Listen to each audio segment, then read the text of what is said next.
तो आज का हमारा टॉपिक है प्रत्यय। प्रत्यय से पहले पढ़ा था हमने उपसर्ग।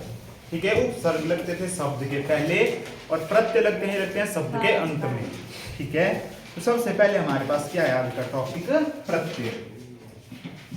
अगर इसका संधि विच्छेद करेंगे हम तो प्रत्यय का संधि विच्छेद क्या होगा, प्रति अय, प्रति जमा अय, ये आगे चलकर बन जाता है प्रत्यय। ठीक है, प्रति का मतलब होता है बाद में या साथ में, बाद में, ठीक है, या साथ में। ठीक है, और अय का मतलब होता है चलने वाले, चलने वाले। ये अर्थ होता है इन दोनों का भाई। प्रत्यय का संधि विच्छेद होता है प्रति जमा अय, प्रति का मतलब होता है बाद में या साथ में, अय का मतलब होता है चलने वाले। ठीक है, और इसकी तरफ से देखें तो इसका मतलब होता है शब्द के पीछे चलने वाले।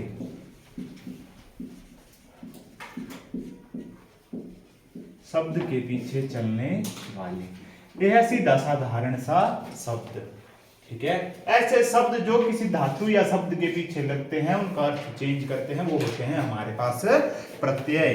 ठीक है, हो गया अभी संधि विच्छेद भी मतलब भी बता दिया, अब लिखते हैं इसकी डेफिनेशन। ठीक है, यानी परिभाषा।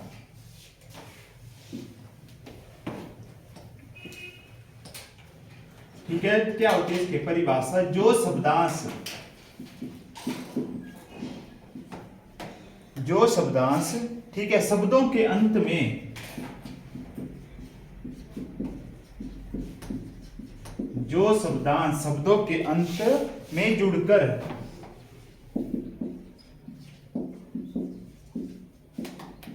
उनका अर्थ बदल देते हैं या उनके अर्थ में विशेषता पैदा करते हैं।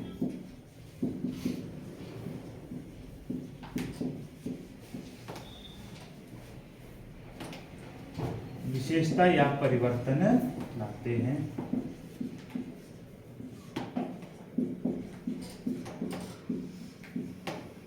प्रत्यय शब्द कहलाते हैं।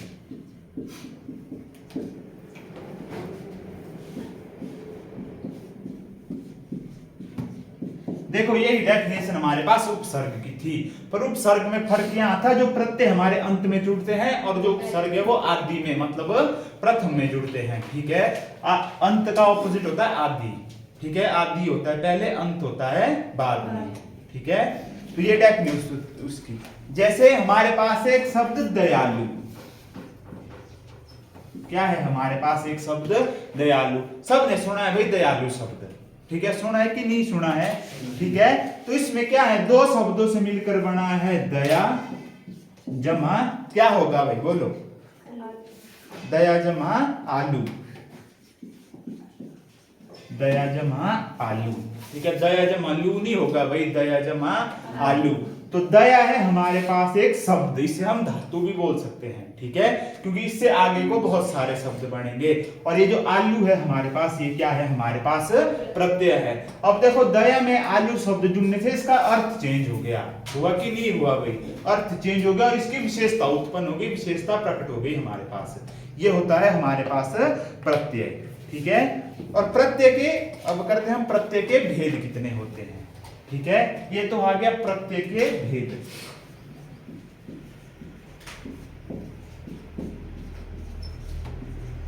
ठीक है, प्रत्यय के होते हैं दो।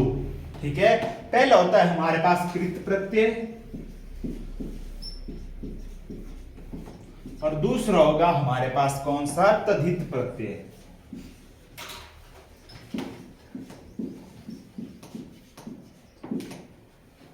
ठीक है, पहला आ गया हमारे पास कृत प्रत्यय, दूसरा होता है तद्धित प्रत्यय। अब दोनों में देखो कोई अंतर होगा। प्रत्यय क्या होते हैं, जो शब्द के अंत में जुड़ते हैं, पर इनमें होता है फर्क। कृत प्रत्यय लगता है, ये लगता है धातु के अंत में।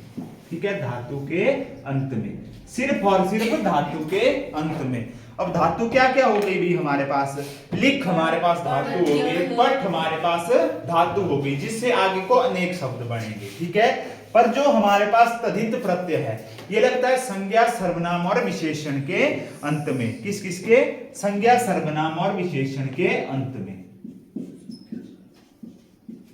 संज्ञा सर्वनाम विशेषण और अव्यय के अंत में। ठीक है, कृत प्रत्यय कहां लगता है हमारे पास धातु के अंत में, तद्धित प्रत्यय लगता है संज्ञा सर्वनाम विशेषण और अव्यय के अंत में। ये होता है भी फर्क हमारे पास। प्रत्यय क्या होता है, वो शब्दांश जो शब्द के अंत में लगते हैं। ठीक है, कोई भी अंत में लगेगा शब्द संधि विच्छेद आपने करना है, जो अंत में आएगा वो होगा हमारे पास क्या, प्रत्यय। ठीक है, प्रत्यय के दो भेद होते हैं, कृत और तद्धित। ठीक है, कृत प्रत्यय लगता है धातु के साथ, तद्धित प्रत्यय लगता है संज्ञा सर्वनाम विशेषण और अव्यय के साथ। तो अब करेंगे हम सीधा ही कृत प्रत्यय स्टार्ट है। ठीक है,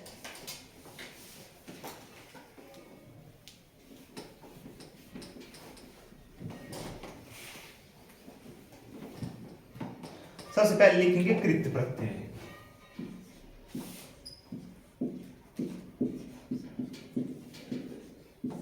क्या होता है विकृत प्रत्यय, वे प्रत्यय जो क्रिया के मूल रूप, कौन होती है क्रिया का मूल रूप, धातु, क्रिया के मूल रूप यानी धातु।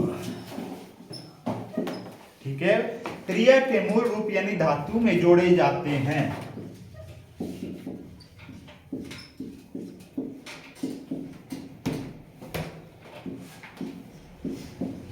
कृत प्रत्यय कहलाते हैं। क्या कहलाते हैं, कृत प्रत्यय कहलाते हैं।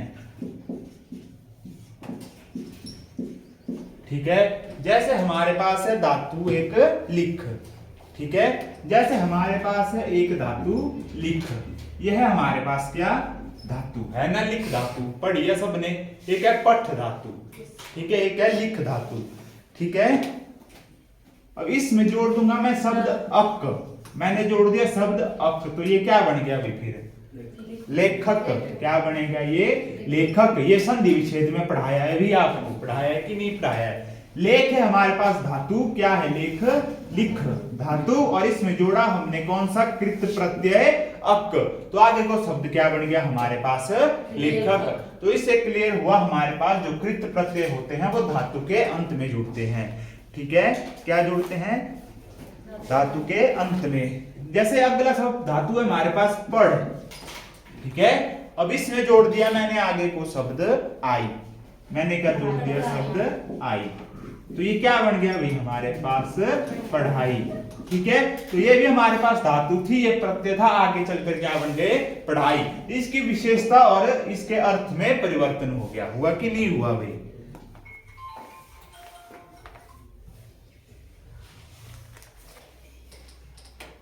जैसे एक है बोल धातु, इसके लास्ट में जोड़ दिया मैंने ई प्रत्यय, तब क्या बन गया ये हमारे पास बोली। क्या बन गया, बोली। तो ये होती है हमारे पास कौन, कृत प्रत्यय, जो धातु के अंत में जुड़ते हैं। और पता कैसे लगेगा आपको, इनका संधि विच्छेद करना पड़ेगा। क्या करना पड़ेगा, संधि विच्छेद। अगर संधि ठीक से पढ़ी है तब भी संधि विच्छेद ठीक से कर पाओगे, नहीं तो नहीं हो पाएगा। ठीक है भाई, तो अब करते हैं हिंदी में कौन कौन से कृत प्रत्यय होता है उनके बारे में। ठीक है, प्रत्यय को क्या बोलते हैं इंग्लिश में, इसको बोलते हैं सफिक्स। ठीक है, क्या बोलते हैं, सफिक्स।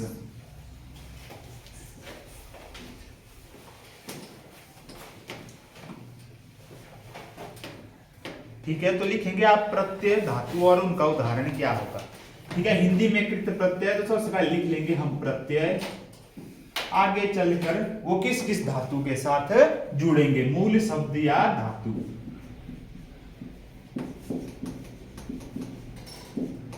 और आगे चलकर उनसे क्या शब्द बनेंगे या क्या उदाहरण बनेंगे। ठीक है, ये है हमारे पास।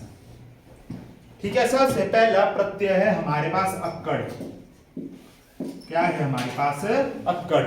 अब अक्कड़ देखो किन किन के साथ लग सकता है, घूम के साथ भी लग सकता है। ठीक है, पी धातु के साथ भी लग सकता है। ठीक है, या भूल धातु के साथ भी लग सकता है। ये है हमारे पास तीन धातु। ठीक है, उदाहरण के लिए है तीन धातु, घूम, पी और भूल। जब हमारे पास अक्कड़ सब घूम के साथ लगेगा तब क्या बनेगा भाई, घुमक्कड़। क्या बनेगा, घुमक्कड़। ठीक है, उसी तरह जब पी धातु के साथ लगेगा तब क्या बनेगा, पियक्कड़। ठीक है। और लास्ट में जब वह भूल के साथ लगेगा तब क्या बनेगा? भुलक्कड़। क्या बनेगा? भुलक्कड़। तो ये है हमारे पास, देखो भाई प्रत्यय क्या है? अक्कड़ किस धातु के साथ लगाइए? घूम, पी और भूल। तो आगे बन गया घुमक्कड़, पियक्कड़ और भुलक्कड़। अर्थ में परिवर्तन हो गया इनके साथ, ठीक है। जैसा अगला है हमारे पास अंत। अगला प्रत्यय क्या है? अंत, ठीक है। अब मान लो ये लग गया एक भीड़ धातु के साथ, ठीक है। उसके बाद लग जाएगा रट, उसके बाद लग जाएगा उड़, ठीक है। तो जब भी ये देखो अंत सब भीड़ धातु के साथ लगेगा तब क्या बन जाएगा? ये भिड़ंत, ठीक है। जब यह उसके बाद लगेगा रट धातु के साथ तो रटंत। उसके बाद अगला है उड़ के साथ उड़ंतु, तब क्या बन जाएगा? है उड़ंतु, क्योंकि इसके साथ अंतु भी हो, बोलते हैं इसे अंत और अंतु, तब बन जाएगा उड़ंतु, ठीक है। उपसर्ग और प्रत्यय में कॉमन चीजें हैं। उपसर्ग लगती है प्रथम में, प्रत्यय लगता है और अंत में। जिसका संधि क्लियर है उसके लिए प्रत्यय और उपसर्ग कोई ज्यादा बड़ी बात नहीं है, क्योंकि करना तो आपने संधि विच्छेद ही है अंत में। फिर जो शब्द पहले आ गया वो उपसर्ग, जो बाद में लगेगा वो प्रत्यय है। इतना सा फर्क है अभी बस, पर उसके लिए पढ़नी पड़ेगी धातु, ठीक है। जैसे अगला है हमारे पास आ, जैसे मेरे पास है घेर, छाप, ये है अलग अलग धातु। जब घेर धातु के साथ आ लगेगा तब ये क्या बन जाएगा? घेरा। जब छाप के साथ आ लग जाएगा तब बन जाएगा छापा, ठीक है। इसी तरह के अलग अलग हैं आगे को, ठीक है। जैसे एक है आगे को एरा, ठीक है। आगे मान लो ये बस धातु के साथ लगेगा या लुट धातु के साथ लगेगा। सारे भी मैं आपको लिखवाऊंगा नहीं, ऐसी पेज भरने का काम है। मेन बात यही है संधि विच्छेद करना है। जो शब्द के अंत में लगेंगे वो प्रत्यय है हमारे पास, ठीक है। आपको आनी चाहिए संधि विच्छेद करना। अब है तो इसके 25-30 एग्जाम्पल उनको लिखवाने लग जाऊंगा, 3 दिन वेस्ट चले जाएंगे, ठीक है। जैसे एरा है, मैंने लगा दिया है बस धातु के साथ, तब क्या बन जाएगा? बसेरा। क्या बन जाएगा? बसेरा। लूट है तो लूट के साथ लगेगा तो लुटेरा, ठीक है। तो तब क्या बन जाएगा हमारे पास? लुटेरा, ठीक है। जैसे एक के आगे को क और की, ठीक है। क और की, मान लो ये लग गया उठ धातु के साथ या बैठ धातु के साथ, ठीक है। उठक, उठ के साथ लगेगा तो उठक, बैठ के साथ लगेगा तो, ठीक है। तो ये है हमारे पास कौन सा प्रत्यय? कृत प्रत्यय, जो लगता है धातु के साथ और धातु के कहां? अंत में। और धातु के अंत में जब ये लगता है उसके अर्थ में परिवर्तन करता है या उसकी विशेषता प्रकट करता है, ठीक है।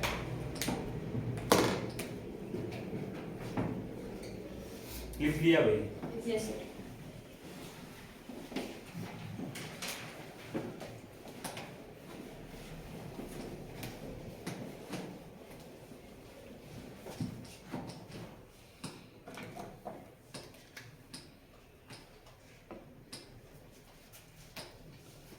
हमारे पास है एक शब्द खान, ठीक है। तो खान में बताओ कौन सा प्रत्यय लगा है?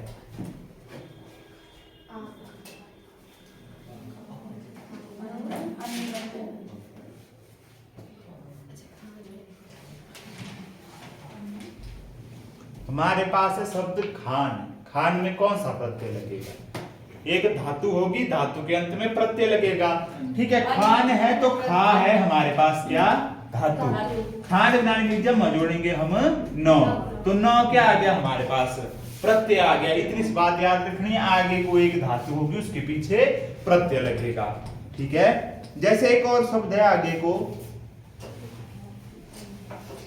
नापना। नापना शब्द में कौन सा प्रत्यय है?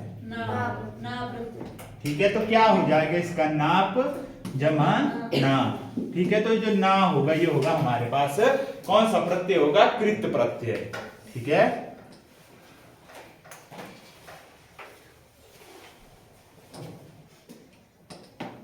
जैसे हमारे पास है एक शब्द समझौती। समझौती बनाओ, इसमें बताओ कौन सा प्रत्यय है हमारे पास। समझौती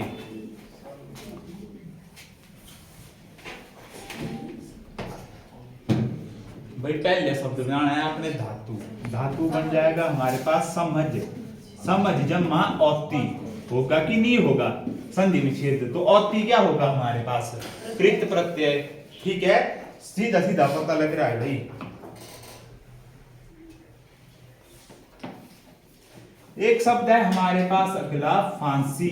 कौन सा शब्द है, फांसी। तो बताओ फांसी में कौन सा है।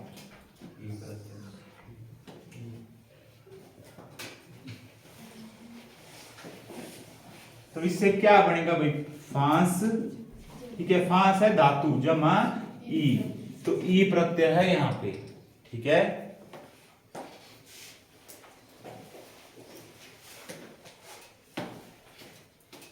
जैसे एक शब्द है हमारे पास घबराहट। क्या है, घबराहट। घबराहट में कौन सा होगा भाई, संधि विच्छेद क्या होगा इसका, घबरा जमा आहट। घबर नहीं होगा भी, घबरा होगा, घबरा जमा आहट। ठीक है, एक शब्द है हमारे पास चेतावनी।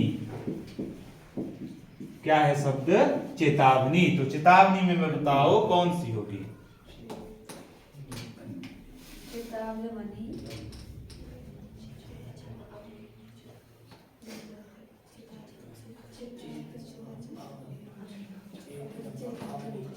ये होगा चेता जमा आवनी। तो क्या होगा यहाँ पे, आवनी कौन सी होगी यहाँ पे, आवनी। ठीक है,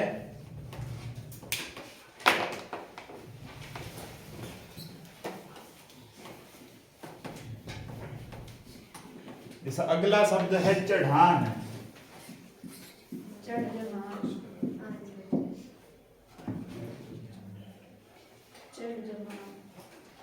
अगला शब्द है हमारे पास चढ़ान। तो क्या होगा भाई इसका, चढ़ जमा आन। तो यहाँ पे कौन सा प्रत्यय होगा, आन प्रत्यय। ठीक है, कौन सा होगा, आन प्रत्यय। चुनाव, तो क्या होगा, चुन जमा आव। चुन जमा आव।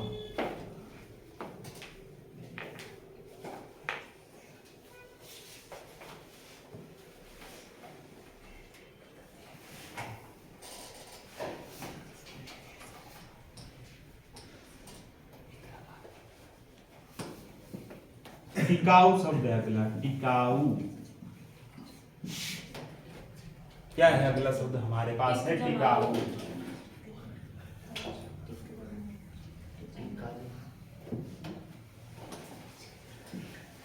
टिक जमा आऊ।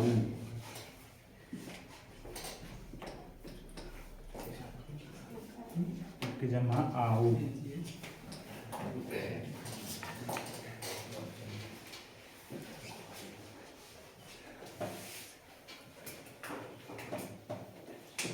डरावना।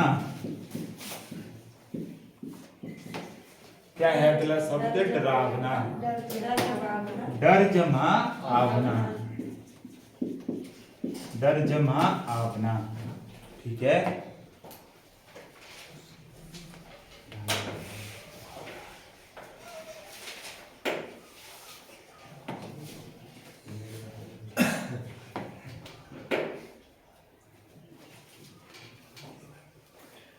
अगला शब्द है गवैया।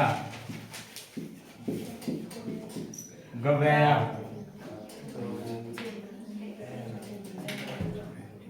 करो जरा संधि विच्छेद गवैया का, इससे संधि की प्रैक्टिस हो जाएगी भी गवैया का।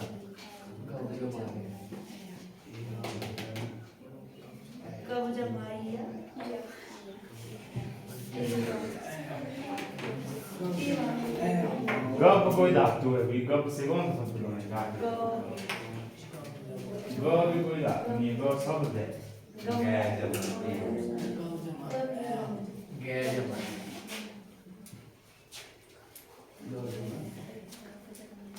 अभी तो पढ़ना ही है। धातु है हमारे पास गा, गा जमा व्यया, ये बनेगा गवैया।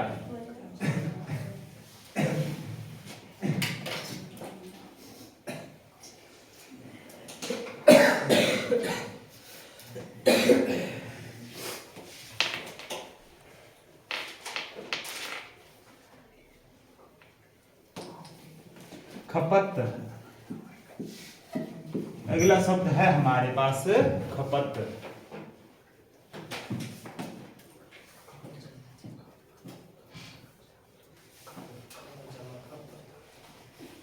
खपत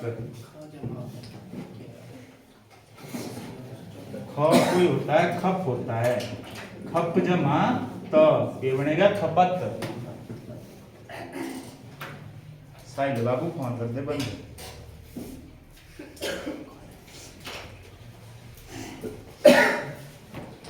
एक शब्द आप सब ने सुना है चालू, तो चालू में कौन सा प्रत्यय होगा भाई हमारे पास?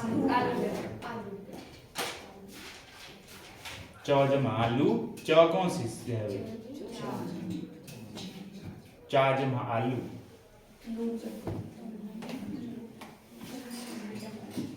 चा जमा लू। संधि पढ़ो ध्यान से भाई, संधि के नियम सारे के सारे लिखवाए है, किसका क्या बनता है, किसका क्या बनता है। तो ये है हमारे पास कृत प्रत्यय, ठीक है, लिख दिया सबने।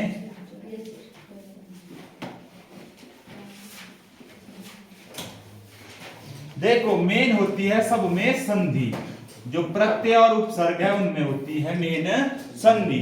आपको संधि विच्छेद करना आना चाहिए, किसी भी शब्द का संधि विच्छेद करेंगे उससे मतलब सेम हो जाएगा। जो पहला वाला, अगर पहला वाला शब्द लेंगे तो उपसर्ग होगा, अंत वाला हमारे पास क्या होगा? प्रत्यय होगा, ठीक है। पर कई बार जैसे प्र रखते हैं याद, प्र से बनता है प्रथम भी, तो ऐसा नहीं पहले वाला शब्द आपने उठा के बोल दिया कि ये प्रत्यय है, सब ज्यादा कंफ्यूज इसमें होते हैं, ठीक है। प्रत्यय होता है अंतिम में, उपसर्ग होता है पहले, फर्क होता है बस इतना ही। मेन होता है संधि विच्छेद करने आना चाहिए। और आज पढ़ा हमने कृत प्रत्यय। कृत प्रत्यय लगता है धातु के अंत में। जब भी आप संधि विच्छेद करोगे तो पहला शब्द आपने धातु बनाना है, ठीक है। धातु के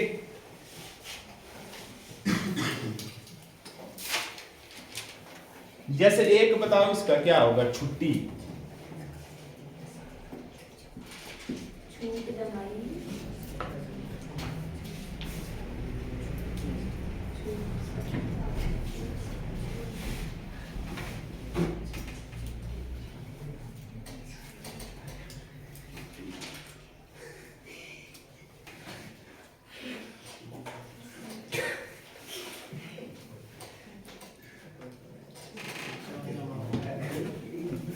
करो भाई, छुट्टी में कौन सा प्रत्यय?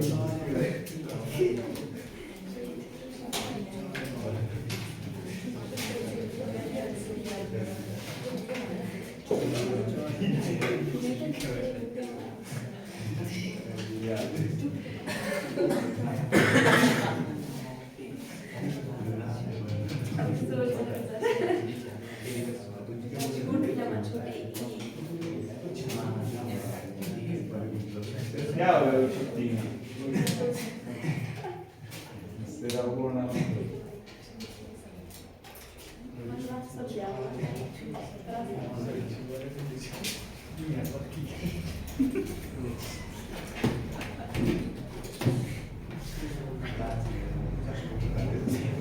छूट जमा ई, ये होगा भाई।